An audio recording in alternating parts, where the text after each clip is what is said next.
Couple of black Great Danes playing on the beach.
This is the One Tree Lighthouse.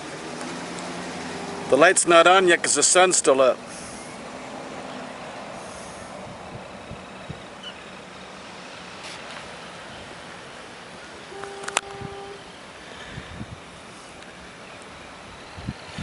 This is where we catch all the crab.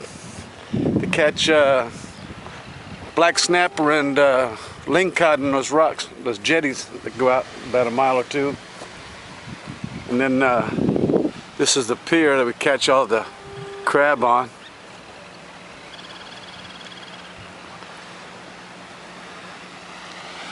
Coast Guard boat watching the mouth of the harbor, getting ready to go out and rescue some crab fishermen in distress. There's 1,000 islands up here. Some islands are just below the surface of the water, so you really have to know your charts and be a good skipper. See, those black Great Danes are back.